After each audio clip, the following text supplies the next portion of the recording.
Welcome to this lecture, NPTEL lecture. So, today we will discuss the moment method, integral equation solution by moment method. We have already found out Helen's formulation. It is an integral equation, I z dash is unknown. This is Pocklington's formulation. Again you say I z dash is unknown, there is an operator, this side right hand side is known.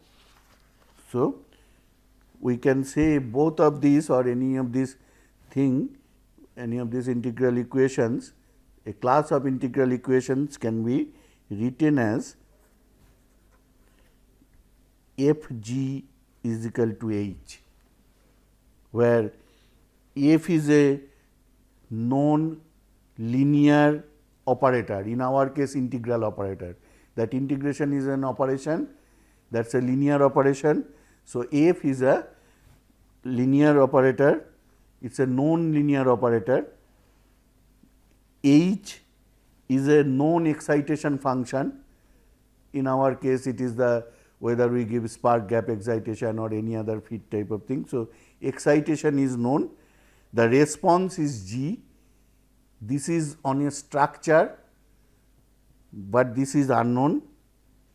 So, G is the response function, I can say this is a response function, this is an excitation function,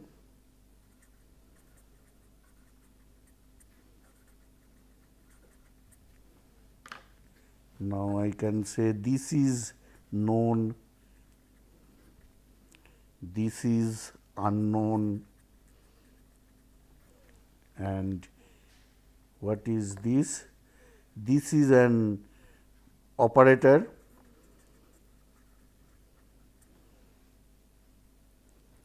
and this is known, because what operation exactly we know. The objective here is to determine G once f and h are specified. Now, doing this, actually you can say this is an inverse problem, that I need to find G as a operation of h. If I could do that, then I need not have this method, but that is not so easy, because you see here, if I want to do this, I will have to perform this integration, but how do I perform? Or I will have to invert this, I will take I j z dash is equal to something. Now, I cannot write that by some operation here, either by differentiation or integration something or multiplying it with something, it is not so easy to write it. That is why we are solving this numerically. So, basically the linearity of this operator f, so I should say that it is a very important thing that this operation should be linear. So, this linearity actually will help me to make the numerical solution, that we will see. So, what we do, this unknown response function G, we expand in a basis set. You know that in engineering many times we do that. The best example is the Fourier series. Also there are other series, Legendre series, Hermite series, etc., where actually we do that where actually Fourier proved that any electrical signal can be expanded in a sinusoidal basis or exponential basis, etc. So, now in various other cases we have the Bessel basis, we have Legendre basis for various types of functions. So, here we also say that we expand these in a series. So, C 1 G 1 Z dashed plus C 2 G 2 Z dashed plus C n g n z dash. Actually, if it goes to infinity, this can be exact, but obviously we have to truncate. So, we are thinking that up to n number of terms we are expanding. So, I can write it as n is equal to 1 to capital N C n g n z dashed. So, the unknown response function is expanded as a linear combination of n terms. Now, each C n is an unknown constant, but each g n z dash is a known function. Now, basis set is a complete set that in that basis if I represent always I can make it the two functions left hand side and right hand side get exact. So, the domain of this g 1, g 2, g n etcetera is same as the domain of this response function g. Now, if I substitute this thing into this main equation, then what we get? So, if I substitute it here, I get that n is equal to 1 to n C n f of g n is equal to h.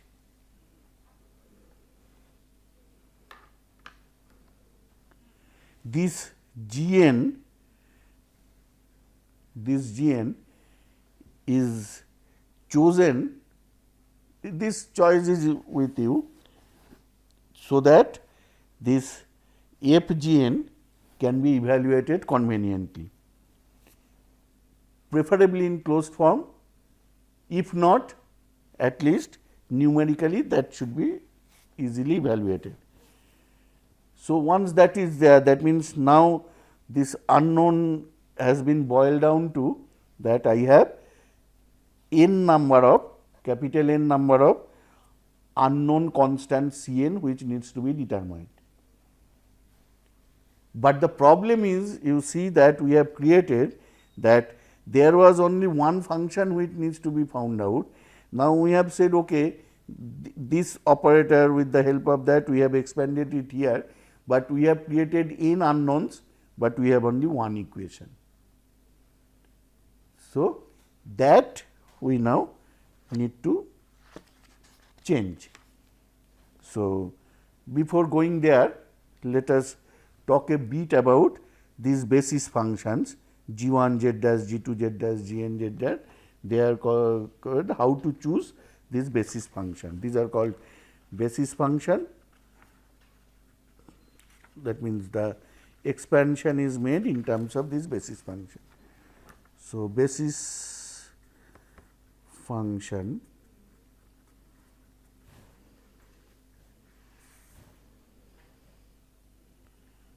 now, in general people choose basis functions as the set which has the ability to accurately represent and resemble the anticipated unknown function. So, if I know suppose in this case a current distribution.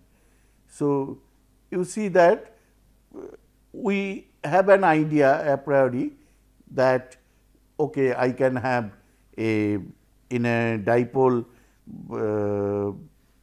suppose this is the field.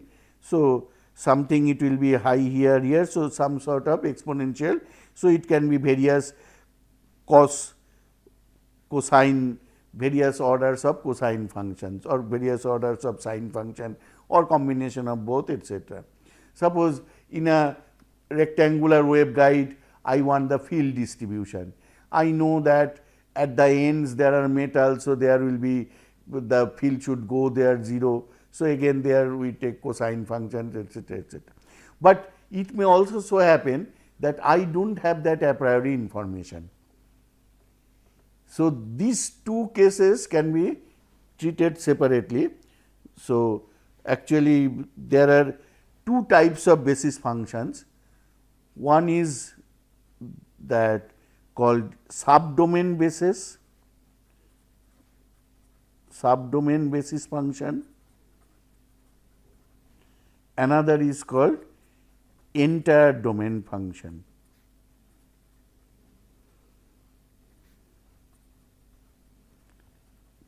Actually what happens when I do not know anything, we take first subdomain basis, we find out what is the more or less functional behavior, then people try to go for entire domain, because in a subdomain the computational complexity is more, whereas entire domain reduces the computational complexity. So, what is thing that basis function should be chosen, one thing it should be able to accurately resemble the actual unknown function, but also it should be computationally less intensive, or computational burden is less. So, these are the two things. So, people mix these two. Now, what is first, let us say subdomain basis. What is subdomain basis? Most commonly used thing, suppose I have some distribution, suppose I have some function here. Now, a very clever choice is this whole structure, suppose this is a structure on which this function is there. Now, break it into various parts. You can make it equal, you can make it unequal, that is your choice, because where you see there are not much variation, you can increase the gap also. But so to start with, people generally equally do, because I do not know that this behavior, and here you assume pulses. So, basis function is here. So, from here to here only a pulse. So, domain of this pulse is existing only over these, that is why it is the name subdomain basis. That means, it is not over the whole domain of the unknown function or the response function, that is why it is subdomain. So, this is existing here, this is existing here. So, once you put this basis, finally, you will see that this thing can be, you will get the current distribution something like this, that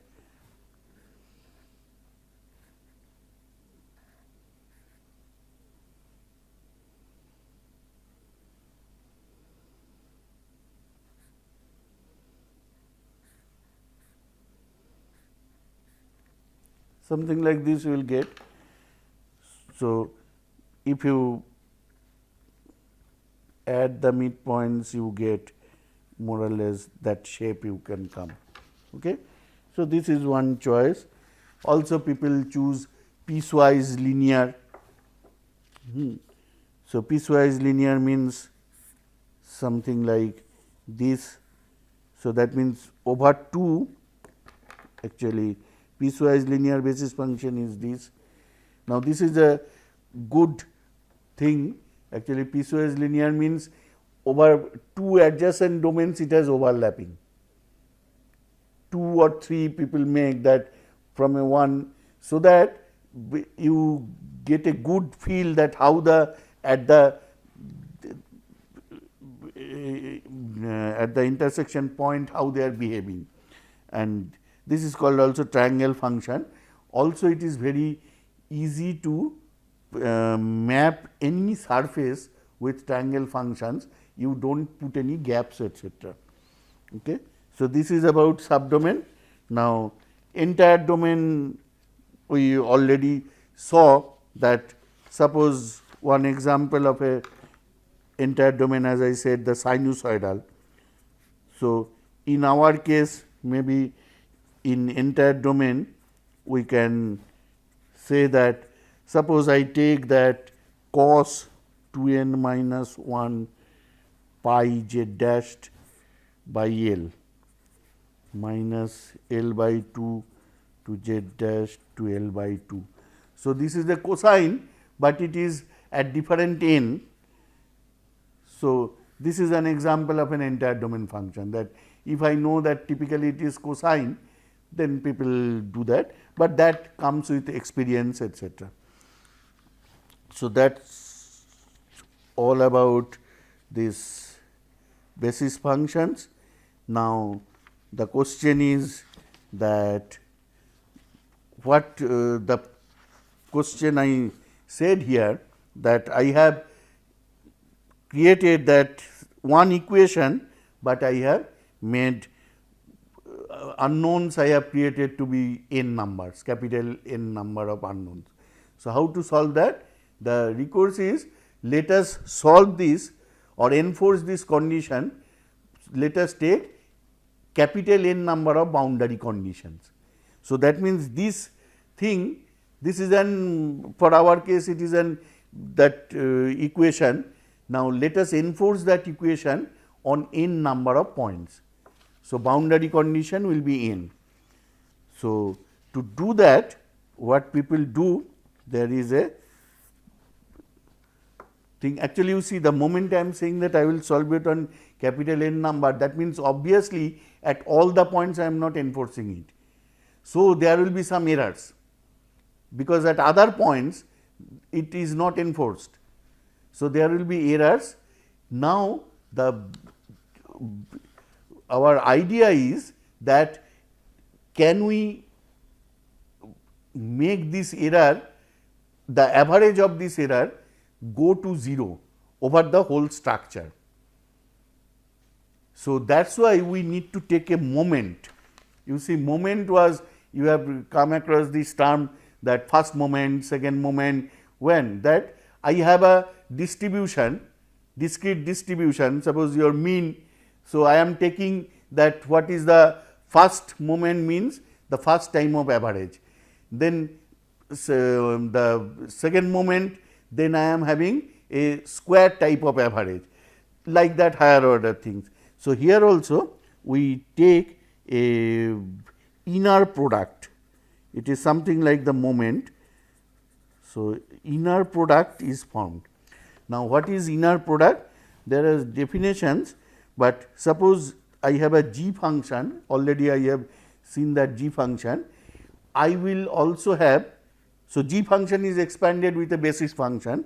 I also have another function w, their inner product is, if I have w g inner, this two brackets is inner product, it is same as g w.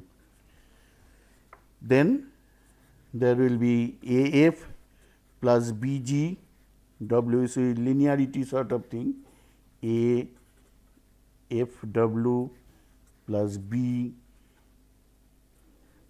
g w, and others are for complex conjugations, that g greater than 0 if g not equal to 0, g less than 0 if g is equal to 0. You forget this, these two are that two operators. So, a type is, you can have simple multiplication of two functions, but more generally a very good choice for electromagnetics things is, this is over the surface of the structure on which I am interested, you take the dot product, because these are generally, these functions are also vector functions. So, I can say w dot g ds. Okay. So, this is a inner product. So, by this choice, the solution satisfy the electromagnetic boundary condition. Generally, typically in electromagnetics, the boundary condition is vanishing tangential electric fields on the surface of an electric conductor, or for magnetic conductor you see. So, only at discrete points we are making that, on n number of points we will satisfy these. Between these points the boundary conditions may not be satisfied, and so we define as a residual, that means on the surface actually we want that E scattered tangential plus E incident tangential, that means that is not becoming 0. So, that means there is a delta E tan which is not equal to 0. Our job is for this producing this inner product, because you see inner product we are putting over the whole surface. Our objective is to minimize the residual in such a way that its overall average over the entire structure approaches 0. So, the method of weighted residuals is utilized in conjunction with the inner product. This technique does not lead to a vanishing residual at every point on the surface of a conductor, but forces the boundary conditions to be satisfied in an average sense over the entire surface. Now, people, that is why when this method came, actually this moment method is a technique in mathematics. Harrington first took this method to and applied it to electromagnetic problems. That time many people said that due to this that everywhere it is not getting satisfied, whereas an analytical solution satisfied it everywhere. But it has been shown that the difference can be, by proper choice of this inner product, you can make this difference inconsequential to the practical applications. And so, moment method has now become an authentic method. Now, let us come to our point that, so we now define this W again as a set of testing functions. So, W, since it is a different one, I am using a subscript m different, but it is again is made of that W1, W2 up to Wn. So, same order, you see basis function we have taken capital N order, this is also in order, only to distinguish. That time we said G n, it was expanded as G1, G2, etc., G n. So, that is why N and M are thing. So, for if we form this inner product, now that means this equation we will, this F will force as an, that F will take its inner product with the testing function W. So, this equation becomes, I can say like this that n is equal to 1 to n C n W m F G n is equal to W m H, m is equal to 1 to up to n. Obviously, n is also 1 to up to n. Now, this set of matrix equation, this set of n equation, now I have got n number of equations. I have n unknown C n, I can solve it. So, this can be written in matrix form as F m n C n is equal to H m.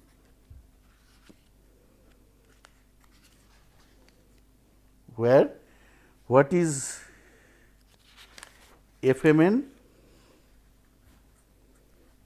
F m n matrix is W 1 inner product F of G 1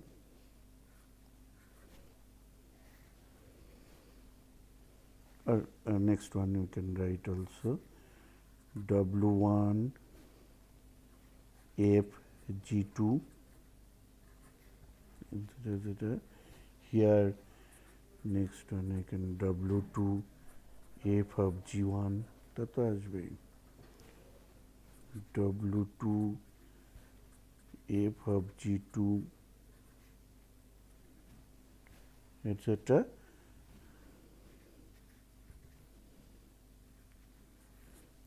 this is FM,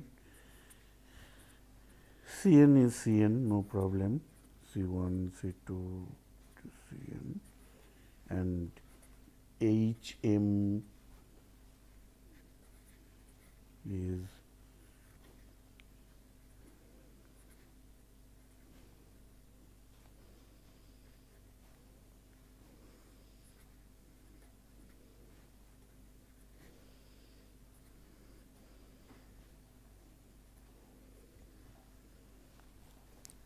so this equation basically my interest is Cn. So, I can write Cn as f Mn inverse Hm.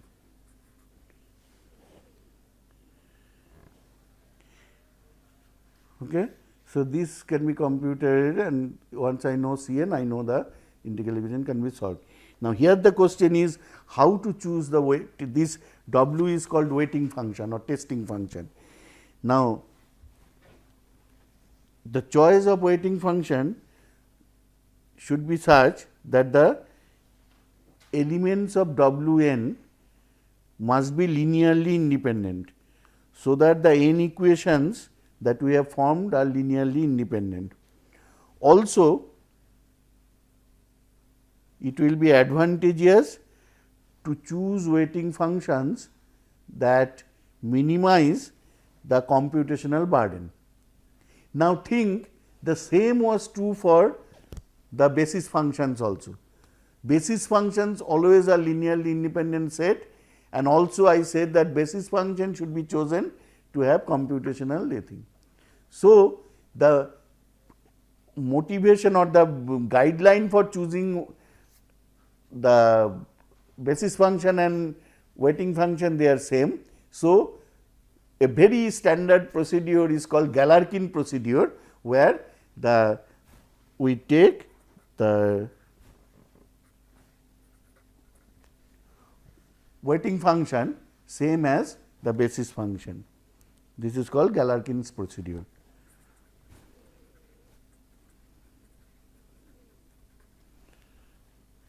So, now I am not going here. Actually, in this Fmn there is an integration. In many times that integration can be solved. If it cannot be solved, then there is another way, that instead of taking these Galerkin things, you take the omega n to be a delta function at various points, etc. Why? Because if you take delta function, that inner product, there the one order of integration gets reduced. So, if you find problem in that, you can do that, but obviously it puts the burden on the computational load, whereas in the many cases these Galerkin's things, the integration can be solvable. So, that is people done, and by doing that people have found that I will again draw those two graphs. So, I am not further proceeding. So, you can easily now solve for the thing. This is also, you can see that this whole thing is given. Harrington has written a book on the field computation by moment method. So, there all these procedures are given, I think. So, the graph today I have drawn over, that graphs are there. So, I will just these graphs. Now, people have found that more or less this green graph, that the moment method graph and previous the not numerical techniques, the iterative techniques graph that was by King, Harrison, etc. So, that almost gives this. So, based on this, this is also is more similar. So, you get the input impedance correctly here, and so now it is very easy to put this input impedance, or actually you can find the whole reactive impedance, because if you know this current distribution at various points, that means you are dividing the whole dipole structure in various points, and there you can find out what is the current distribution. So, if you very finely do this, then you know the current. So, you know the current here also, you can here also put a element, and from here if you know this, so you can easily write Z in is equal to V 1 by I 1, where I 1 is current here and V 1 is the excitation given here. So, that will give you the input impedance very correctly. Remember, this V 1 and I 1 are complex numbers. So, you get the actual input impedance, that means the complex input impedance you can get. That is one thing. Another thing is the source also you can model, that instead of a delta gap source, you can also have people have found one field generator, that is here. So, let me draw again that.